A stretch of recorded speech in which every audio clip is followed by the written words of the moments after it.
Olá, muito boa tarde a todos. Sejam bem-vindos à nossa Casa Sociedade Espírita Jesus de Nazaré. Hoje, numa data especial, ontem foi o Dia Nacional da Família, comemoração, Dia Mundial da Família. E nesse mês, as palestras especiais realizadas pela nossa área da família dessa casa seguem hoje com um tema muito especial, né? A obsessão em família. E o nosso palestrante, Enio Medeiros. Informamos que a palestra de hoje terá duração de 1 hora. Apresentando então o nosso palestrante, Enio Medeiros, fundou com um pequeno grupo de amigos a Associação Espírita Francisco de Assis, no ano de 2015, em Santa Cruz do Sul, onde segue vinculado, atuando como palestrante espírita. Dirigente de grupos de estudo, dirigente de grupos mediúnicos e está como atual presidente desta instituição. Também acompanhou Divaldo Pereira Franco por mais de 10 anos em viagens pela Europa e pelo mundo, colaborando para a divulgação da doutrina espírita, e foi voluntário e morador residente na Mansão do Caminho no ano de 2022. Com grande alegria e profunda emoção que eu chamo a Tice, nossa presidente, para fazer a prece de abertura. Boa tarde a todos. Vamos então nos unir em pensamento, pedindo a Jesus que nos oriente, nos guie os passos nessa caminhada terrena, aproveitando essa temática tão importante nesse mês que comemora a nossa família terrena, a família Jesus de Nazaré, ao qual nós estamos incluídos nesse momento, pedindo aos benfeitores amigos que nos tragam boas reflexões na tarde de hoje, através do nosso querido amigo Enio, que nos falará sobre um tema extremamente oportuno nos dias atuais e que nos levará com certeza a excelentes reflexões. Que possamos, assim, amparados nessa casa de oração, ter a melhor oportunidade para que possamos sair daqui melhor do que quando aqui chegamos. Que estejamos todos em paz, com o coração pleno e cheio da presença dos benfeitores. Que assim seja. Contigo, amigo. Obrigado.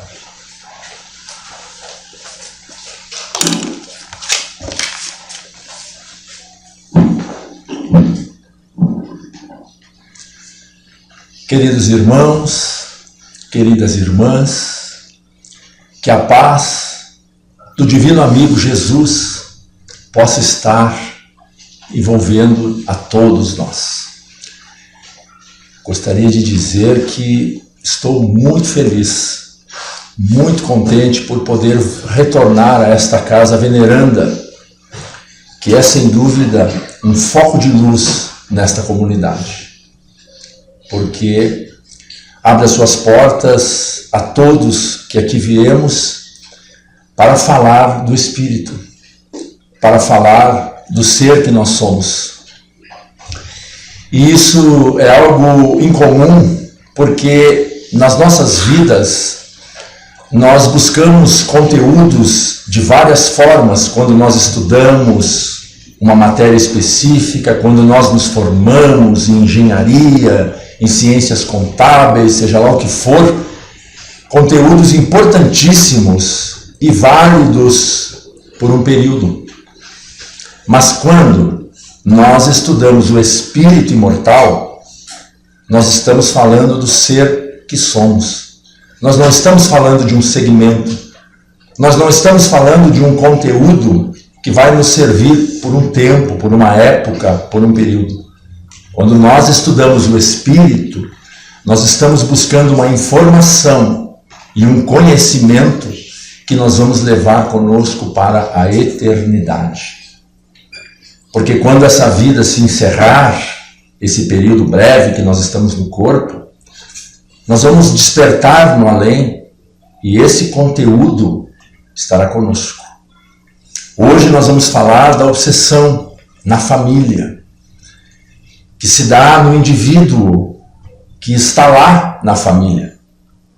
E nós vamos perceber que a obsessão é algo não positivo. No livro dos Médiuns, no capítulo 23, no item 237 e subsequentes, quem quiser dar uma olhada lá vai ver que é uma influência persistente de um indivíduo sobre o outro, que interfere no pensamento, nas emoções e nos comportamentos. Portanto, é algo nocivo, porque existem interferências saudáveis, positivas. Quando o nosso protetor interfere nas nossas vidas, nos intui, isso é bom. Mas nós hoje vamos tratar da obsessão, que é uma interferência nociva, não positiva. Por que eu fiz esse preâmbulo? Para dizer que a obsessão está no mundo muito mais do que a gente imagina. Está em toda parte. Porque em todos os lugares onde nós estamos, ali também estão os nossos irmãos, os espíritos, que nesse momento estão fora do corpo, mas que já estiveram no corpo como nós estamos agora. A falta do conhecimento do mundo espiritual traz muitos inconvenientes que poderiam ser evitados. Nós viveríamos muito melhores se nós tivéssemos conosco essa consciência. Sempre que nós estivermos em um lugar ou outro, em uma atividade ou outra, lembrarmos, aqui está o mundo espiritual. Aqui estão irmãos meus fora do corpo que eu não vejo, mas que estão atuando, que estão participando de alguma maneira disso aqui. Então, essa noção nos ajuda e nos ajuda muito. E vejam, nós estamos falando aqui de uma religião ou de outra.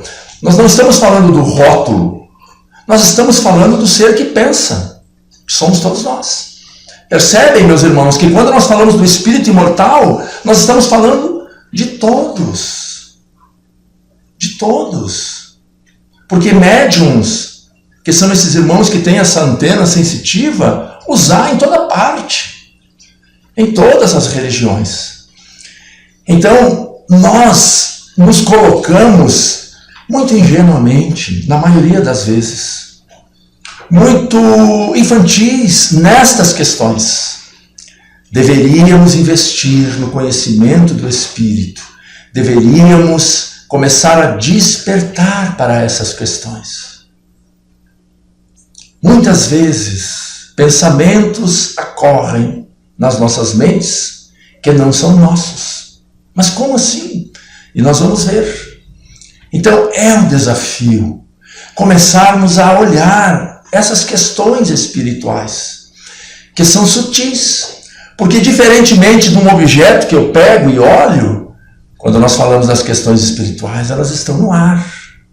Eu não as percebo.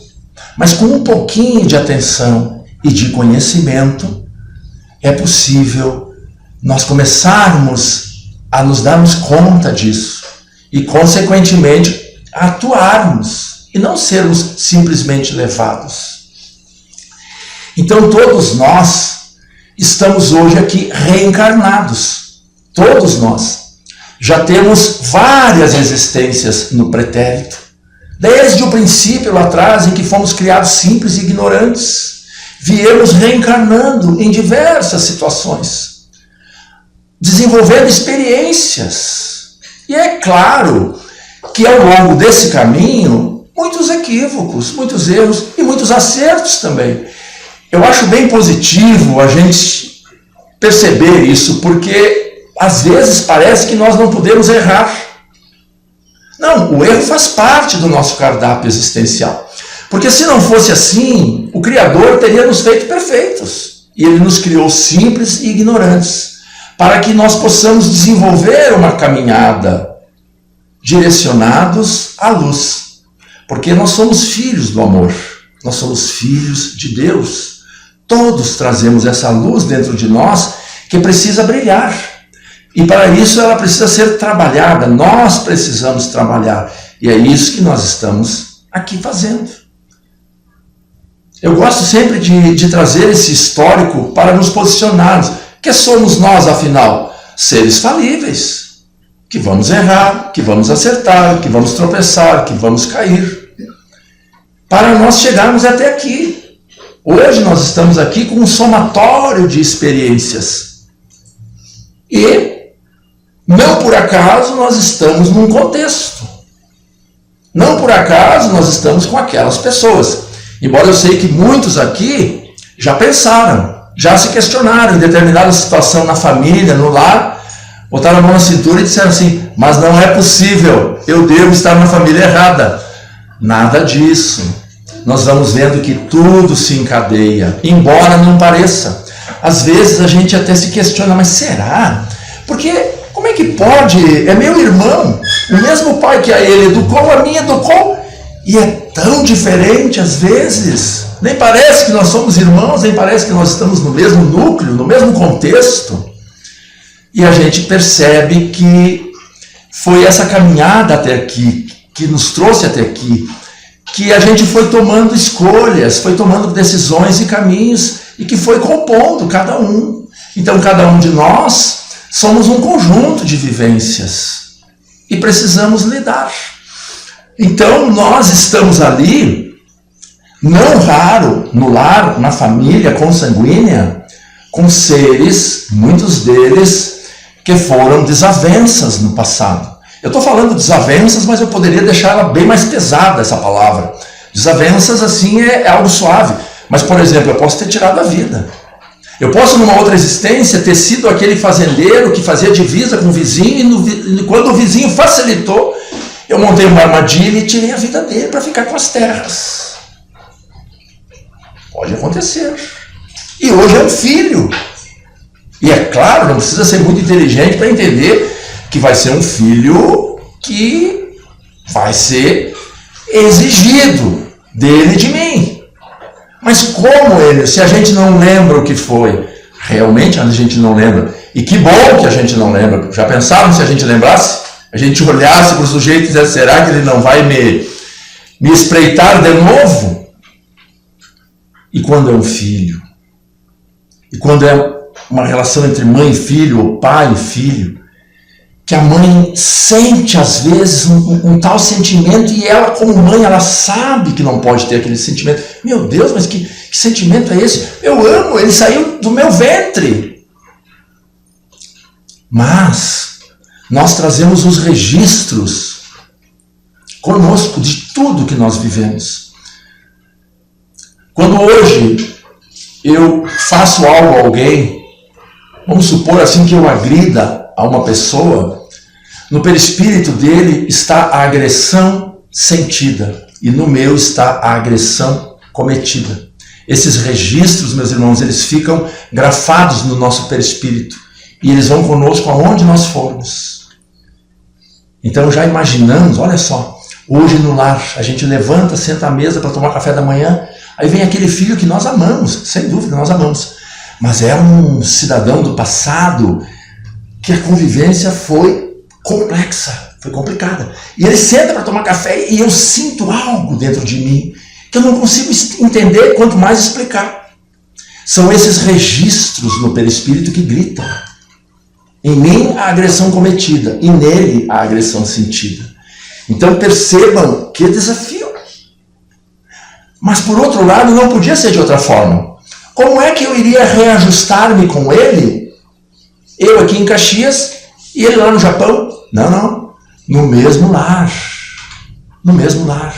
Então tudo isso foi combinado no além, antes de nós retornarmos. Tudo certo, fulano? Tudo certo. E você que vai ser a mãe, tudo certo? Tudo certo, perfeito. Então vamos lá. E a gente mergulha, ela primeiro e ele depois.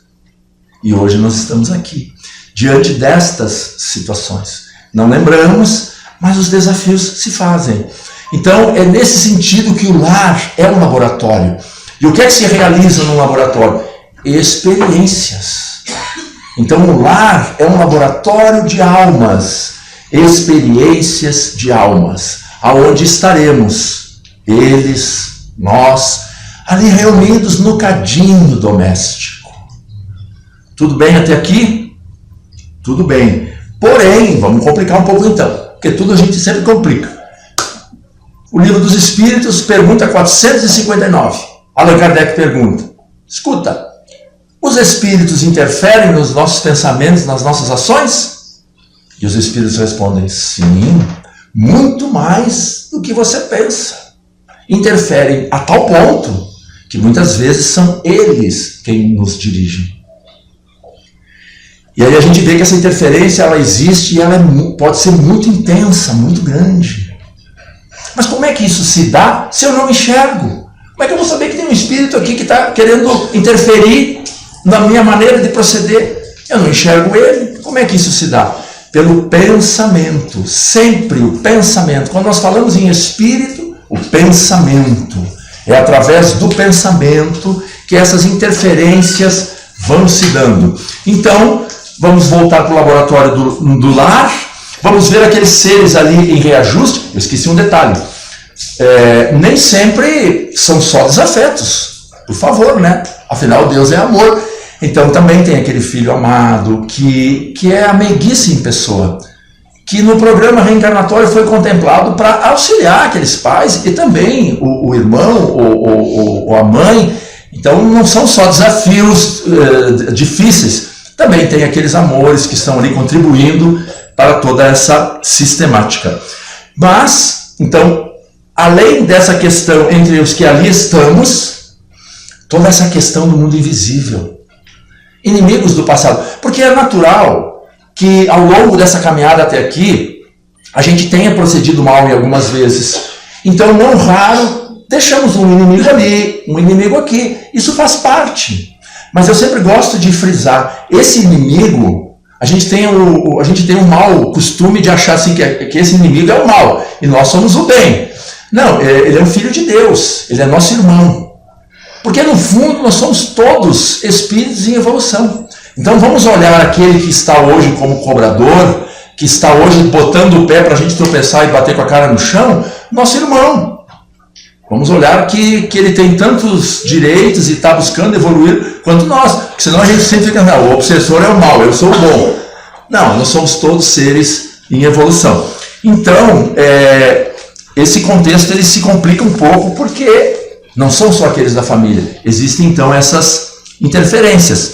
E muitas vezes, já que nós estamos trazendo o enfoque da família, né? Quantas vezes casais se divorciam, se amando, mas não se entendem. Porque só sofremos essas interferências. Meus irmãos, às vezes nós falamos algo que entrou na nossa mente e já saiu pela boca. E ficamos escravos da palavra dita, que uma vez disparada ela não pode ser recolhida. E a palavra ela não vai só, ela vai com sentimento, ela vai com uma emoção. Então às vezes através da palavra a gente empurra para longe aqueles que nós gostaríamos de ter perto. Filhos, cônjuges. Como é necessário pensar mais antes de falar. Muitos de nós bate na mente e a gente já solta, já fala aquela ideia que surgiu e que não é nossa. Foi soprada.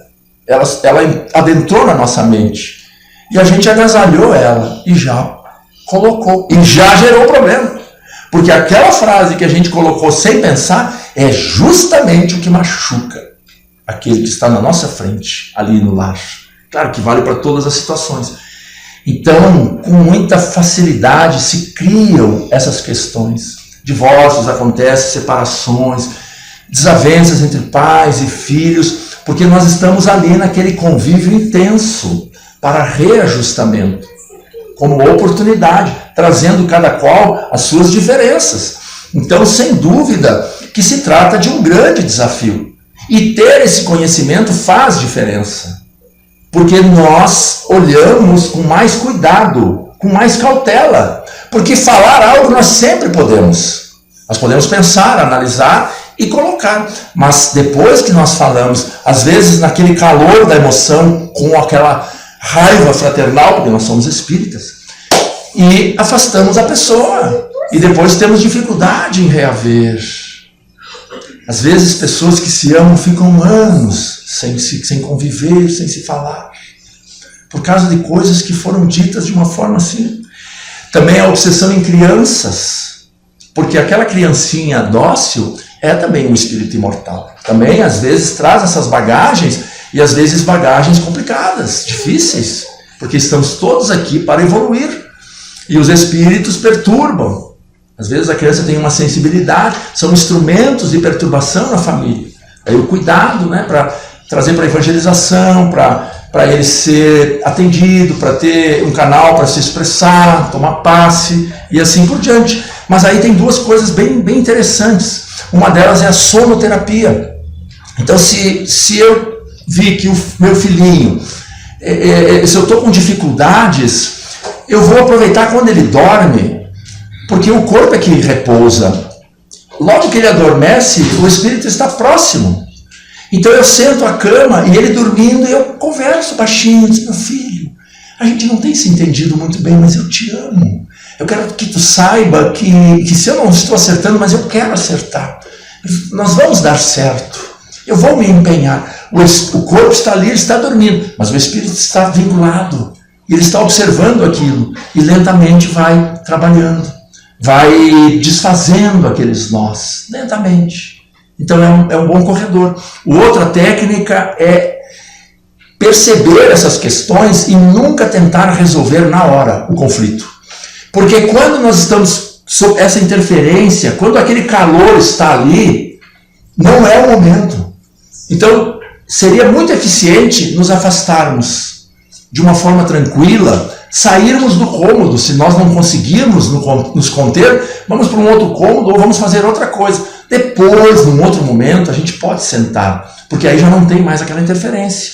Aí nós somos outra pessoa, bem mais fácil, bem melhor de dialogar, tanto um quanto o outro. Então são dois aspectos assim bem legais que a gente pode ter isso em mente e pode trabalhar. Então essa interferência, ela se dá de uma forma muito sutil. Porque, como eu falei, ficam os registros. Então vamos pegar esse exemplo de que um inimigo meu do passado, ele hoje me encontrou. Hoje ele viu onde é que eu convivo, onde é que eu estou. Ele tem todo o tempo do mundo. Mas nele tem o registro do que ele viveu comigo. Uma agressão cometida. Uma agressão sofrida. E em mim, a agressão cometida. Isso cria um elo, isso cria um vínculo magnético entre eu e ele. Por isso ele chega até mim. Porque a gente fica pensando, mas por que esses espíritos vêm? Porque nós temos questões vividas. E isso como que nos atrai. E se ele nos encontrou hoje, é porque hoje nós estamos em condições do ressarcimento. Hoje nós estamos em condições de viver isso. Então nós vamos viver. Então, ele se aproxima. E aí, nós vamos ver que se inicia um processo. E ele tem 3 etapas. Então a primeira etapa é esse nosso irmão que está buscando vingar. Vamos abrir um parêntese aqui. Não é necessário que ninguém que eu tenha prejudicado no passado venha me cobrar hoje. Não é necessário. Por quê? Porque a vida se encarrega disso. A lei da vida é de evolução. A lei de causa e efeito. Então, se eu lesei alguém, a vida vai me trazer N caminhos para a reparação. Não é necessário que esse meu irmão que eu lesei venha, ele pessoalmente, me cobrar. Mas eles vêm, porque entendem que precisa então ser feita essa cobrança. Então o primeiro passo é a projeção de uma ideia base. Então esse irmão se aproxima e começa a projetar uma ideia base. Mas não é qualquer ideia base. É uma ideia que ele sabe que vai surtir efeito em mim. Porque os nossos irmãos que estão fora do corpo, eles não nos veem como nós nos vemos. Eles nos veem perispiritualmente.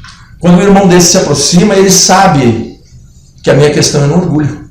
Então ele vai trabalhar uma ideia que me afete na deficiência que eu tenho pujante. O egoísmo, a inveja, a mentira, enfim, todos nós temos questões. Então ele começa a trabalhar aquele ponto, porque ele sabe que aquele ponto vai encontrar casa em mim, vamos dizer assim. Então ele começa a trabalhar. Então a primeira fase vai projetando a ideia, para que essa ideia comece a ficar em mim. Então, começa com uma leve interferência, uma leve influenciação. E começam a surgir pensamentos naquela área. Hoje, amanhã, depois, insistente. Começa sempre com uma ideia insistente, sendo projetada. Daí nós vamos para a segunda etapa, que é a aceitação dessa ideia. De tanto ela se repetir insistentemente, essa insistência, nós vamos nos acostumando. E no primeiro momento a gente refutava essa ideia, agora a gente já aceita. Devagarinho, a gente não percebe, mas a gente começa a agasalhar essa ideia. E o terceiro, então, a terceira etapa é a criação do plug mental. Essa ideia agora, ela é um plug mental. Então, por exemplo, eu estou com um ventilador, está calor, está aqui em cima da mesa. Eu vou ali e giro a velocidade, boto no 3, ele não se mexeu, porque ele não está ligado na tomada. Mas no momento que eu pego o cabo e plugo na tomada, ele vai girar. Ele vai girar. Então, o plug mental. Porque esses nossos irmãos que vêm buscar esses quadros obsessivos, isso não se dá assim de uma hora para outra, do nada. Então, é um processo lento que vai se fazendo. Então, quando ele chega, ele lança a ideia, e como eu já estou afeito àquela ideia, como ela já está comigo, plantada, vamos dizer assim, então fica fácil. Então, com facilidade eu conecto, é o plug mental. E aí a interferência começa a ganhar corpo, começa a ganhar força. Então percebam, a gente passa por um quadro de influência simples, que todos nós sofremos, que é comum, que a gente refuta. Mas quando ele insiste, persiste, lentamente ele vai fazendo morada em nós. E aí, num segundo momento, isso se intensifica e a dificuldade aumenta. É o que nós podemos chamar gatilho. Nós temos o hospedeiro e o hóspede, que somos aqueles que estamos no corpo. Então agora há uma convivência psíquica. Agora nós já somos afins. Agora nós já estamos juntos. Antes nós não estávamos. Mas a gente foi abrindo a porta lentamente e isso foi se dando. Então como é que acontece esse processo? Como é que às vezes nós fazemos coisas que não queríamos fazer? Como é que às vezes, e aí a pessoa diz assim, não, é que fulano está sob influência. Então nós vamos ver como é que essa influência se dá. Então esse processo que foi construído até aqui, mental. Toda vez que nós pensamos, a nossa mente emite uma onda mental. Cada pensamento tem uma onda mental equivalente. Então se o meu pensamento é de alegria, se eu estou alegre, eu penso de forma alegre. Então a minha mente emite ondas determinadas dessa faixa. Essas ondas vão estar numa faixa.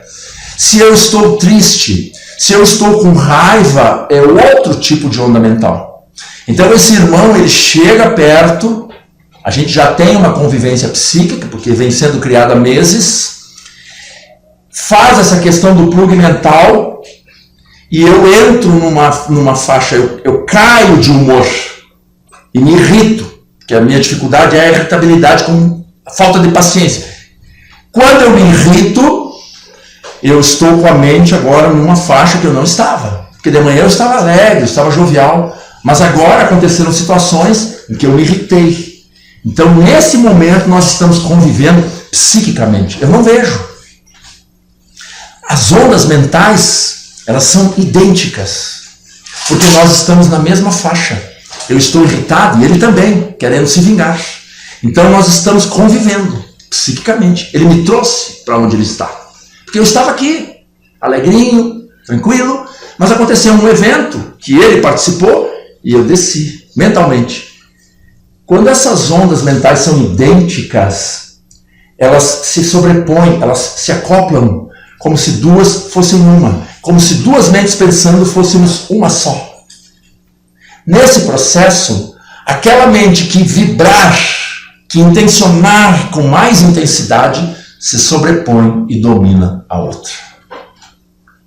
É sério isso. É assim que certas pessoas não conseguem explicar. O sujeito comete um crime e depois ele não sabe explicar como é que ele fez aquilo. Não sei o que me deu na hora. Influência. interferência. É algo que a doutrina espírita nos explica com muita clareza. Quem aqui vive sem pensar? Ninguém vive sem pensar.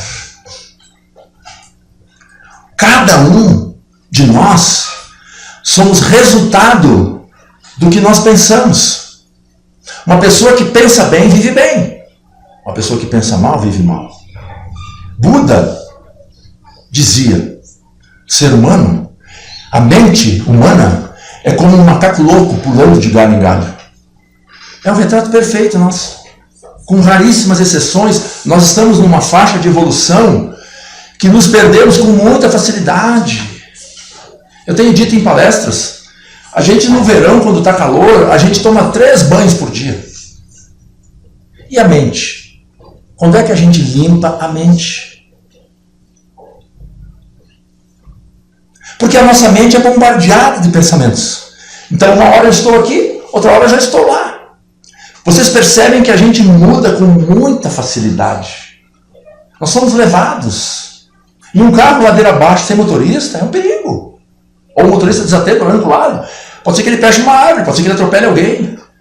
Assim é a nossa mente. Percebem? Daí Paulo dizendo, eu tudo posso, mas nem tudo me convém. Vem o pensamento. Eu posso fazer? Posso, mas não me convém. Quando é algo gritante, chama a nossa atenção. Mas quando é algo sutil, a gente muitas vezes não percebe.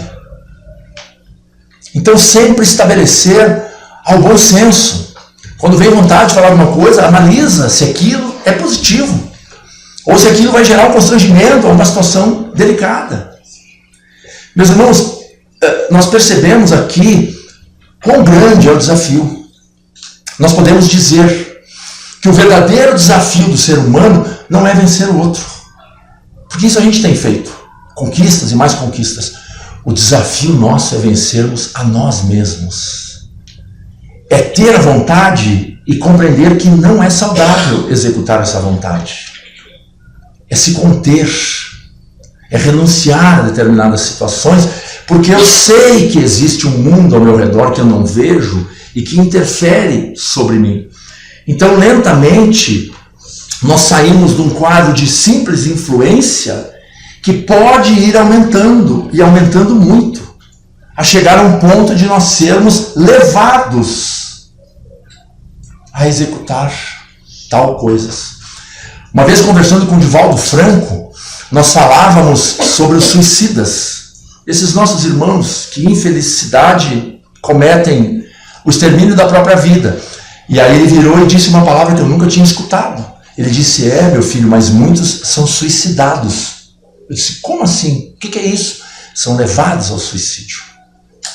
Por essas interferências, por esses envolvimentos, por esses processos que vão lentamente sendo construídos, repito, através da mente. E aí a pessoa vai e tem o ato. É claro que a nossa responsabilidade, ou a responsabilidade de quem tem um ato infeliz desses, ela é muito relativa, porque esse sujeito que é levado, a responsabilidade dele está no grau da consciência que ele tem. Então muitas vezes ele está fazendo algo que ele não sabe que está fazendo. Aquele que está levando ele é verdadeiramente o grande responsável. Que bom que é assim. Então quem já se conhece um pouco, consegue identificar. E eu repito, nós conseguindo identificar, nós evitamos muita coisa.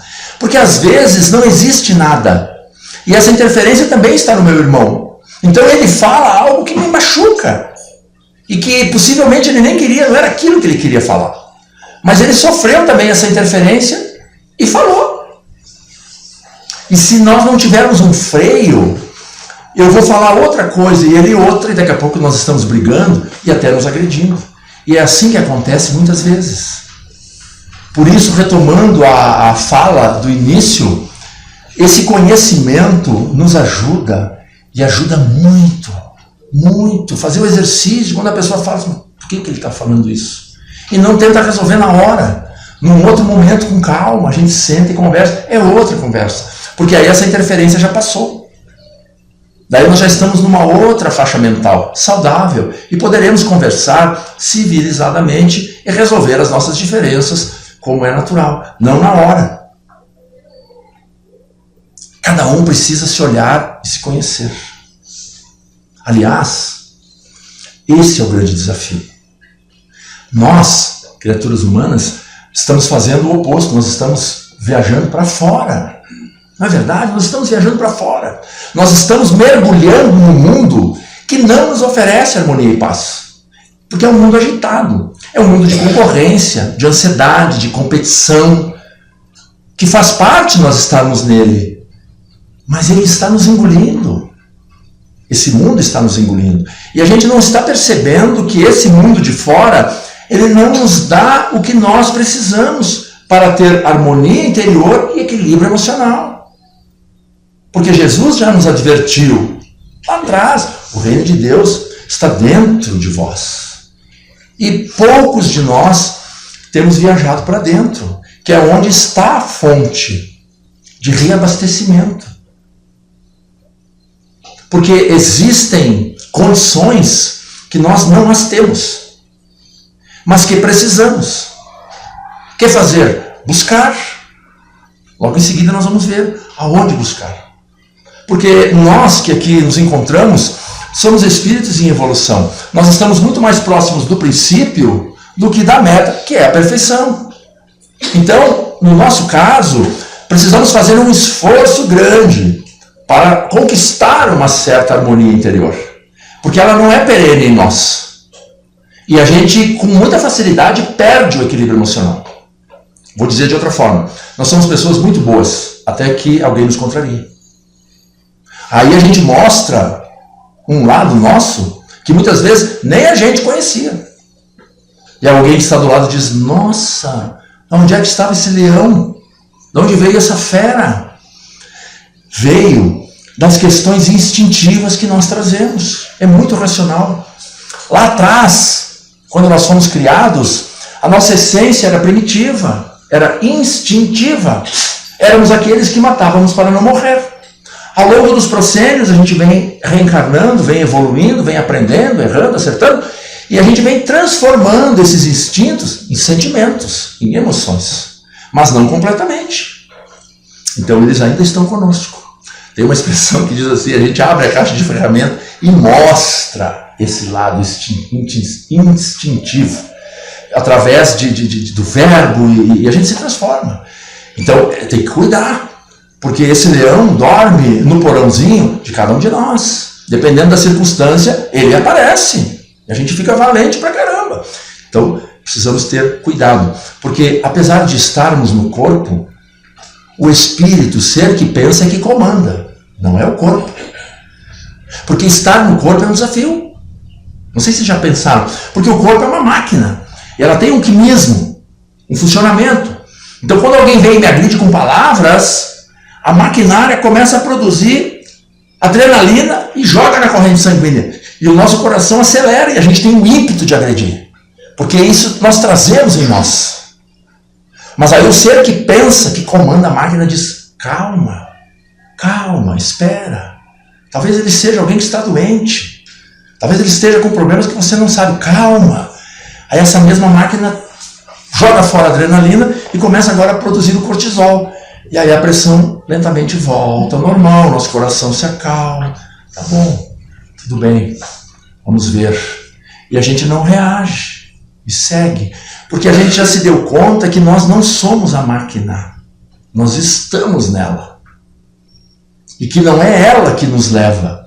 Somos nós que pensamos e tomamos as decisões. Então, esse processo todo é um processo lento, que se faz lentamente, esse envolvimento. Começa com uma interferência simples de pensamentos e pode ir se agravando. Pode ir ficando mais complexo. Como aqueles parasitas que tem na árvore, que ficam no tronco e vão sugando a energia e vão matando a árvore. Lentamente esse processo vai se agravando. Mas nós temos que sempre pensar que tem as duas partes. Aquele que estamos aqui e esse nosso irmão que está no além. no caso desse quadro de desencarnado sobre encarnado. Então, nos darmos conta disso, que são duas pontas que precisam ser ambas tratadas, porque somos todos filhos de Deus. Então, as sociedades espíritas, nós temos um arsenal de possibilidades para utilizarmos-nos nestes quadros. Então nós vamos começar pelo atendimento fraterno. Então nós nos encontramos nesse quadro, estamos percebendo isso, ou alguém que convive conosco diz: vai no centro espírita, assiste uma palestra, toma um passe. Aí a gente vem no atendimento fraterno. No momento que nós estamos ali na frente do atendente fraterno, os benfeitores que dirigem aquela casa estão envolvendo o atendente e o paciente também. O benfeitor, o protetor dele, às vezes o espírito que está acompanhando. Então o atendente vai colocar, ao ouvir as narrativas, o paciente fala: lá na minha casa ninguém se entende, meu pai não tem paciência comigo, e conflitos e tal. E o atendente vai colocar a luz da doutrina espírita. Ele não vai dizer o que ele pensa, ele vai colocar o que o espiritismo fala a aquele respeito. E não raro, após acolher esse irmão, ele vai também sugerir que ele tome alguns passes. Então, uma casa séria como essa aqui tem uma estrutura espiritual, além da estrutura física. Tem os espíritos responsáveis por cada setor. Ali estão os espíritos do atendimento fraterno que trabalharam muito para que aquele sujeito viesse naquele dia no centro espírita. Envolve, intui o atendente para que ele fale as coisas ideais, necessárias para aquele caso. Então, nós não estamos sozinhos. Aliás, quando se fala em espiritismo, em questões espirituais, quando nós não atrapalhamos, já ajudamos muito. O ideal é nós darmos conta dessa estrutura dos espíritos bons, nobres. Então, ele vai tomar passe. Ele vai se utilizar do recurso da fluidoterapia. Mas a fluidoterapia, ao contrário do que muita gente pensa, a fluidoterapia ela não é solucionadora. A fluidoterapia, ela é reconfortadora, ela é um auxiliador para aquele momento. Porque como é que se dá o processo? Mental. Então, lá na vida, lá fora, nas questões com a família, através do pensamento, nós vamos atraindo companhias espirituais. Além desses que se tornaram inimigos por vivências, outros que simpatizam conosco. Seja pela forma que a gente vive, seja pelo que a gente traz. Porque todos nós temos questões positivas e não positivas. Então, através do pensamento, nós vamos atraindo esses irmãos conosco, que interferem na nossa forma de pensar. O que acontece no momento do passe? A gente entra para a sala do passe acompanhado, e esses irmãos são desligados pelos benfeitores que ali estão atuando. São retirados do nosso campo psíquico. Então a gente entra acompanhado e sai desacompanhado. Por quanto tempo? Bom, aí nós temos que ver. Porque se esse sujeito que agora sai desacompanhado, aquelas interferências cessaram. Ele agora está pensando livremente, somente ele. Mas ele não mudou nada. Então ele sai lá fora e volta a fazer as mesmas coisas da mesma maneira. O que vai acontecer? Outros virão se associar. Então adiantou pouco, durou pouco esse tempo. Então o passe serve, além de nós recebermos energias renovadas, né? Às vezes a gente está com uma problemática orgânica, a gente recebe essas energias saudáveis, nos renovamos. Mas na questão psíquica, se nós não mudarmos, a tendência é que as questões voltem. Por isso não adianta só nós tomarmos o passe. Nós temos que nos elucidar, nós temos que nos esclarecer e principalmente mudar. Então nós podemos afirmar que a nossa vida muda quando nós mudamos. A vida não vai mudar para depois nós mudarmos. Não, se nós mudamos, a vida muda. Então o passe ele é um excelente auxiliador. Mas ele por si só não resolve. Não é tomando passe que eu vou ficar bom. Eu vou ficar bom quando eu compreender e mudar a minha maneira de pensar, a minha maneira de agir. Porque aí sim tem lógica.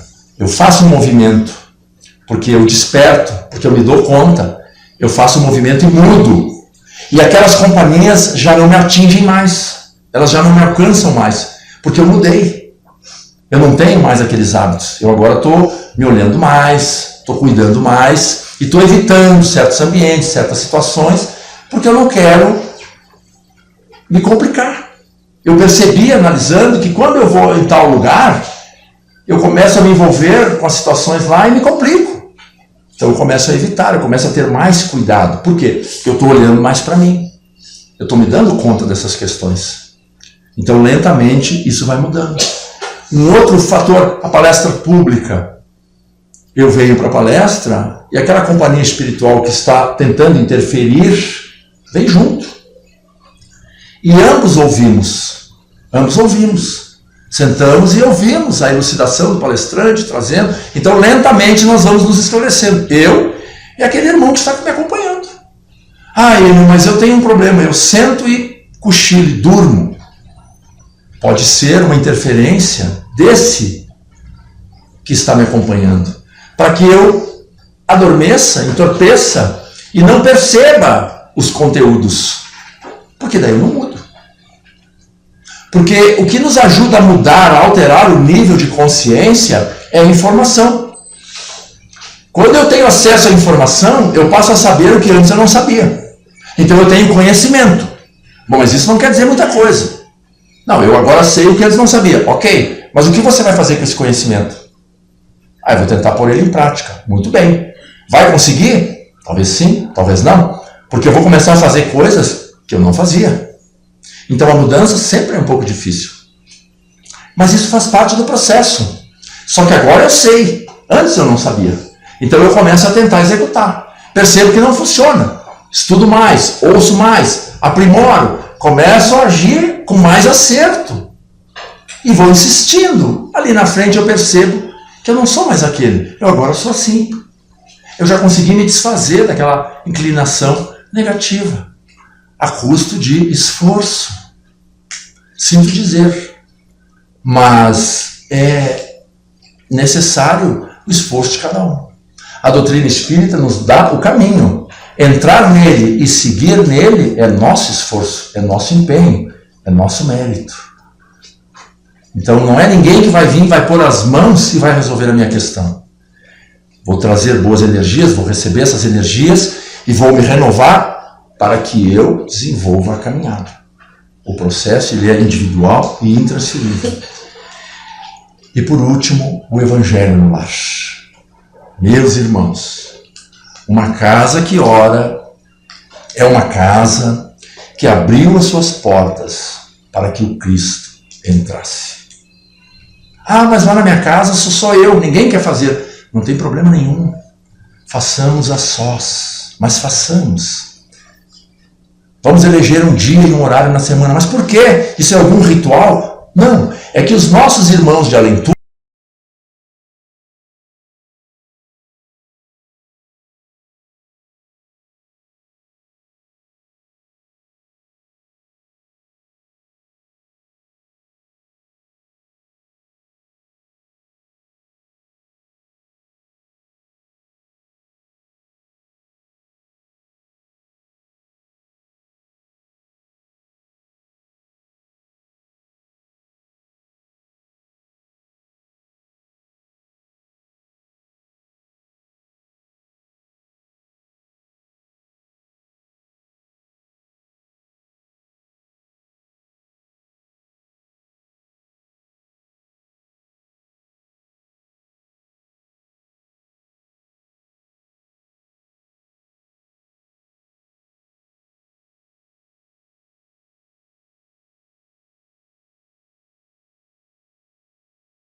Meus queridos irmãos, bom, mediante essas palavras e esse ensinamento, esse consolo, na verdade, que faz parte da nossa doutrina, disso que nós tanto estudamos e nos esmeramos para podermos nos tornarmos a reforma íntima.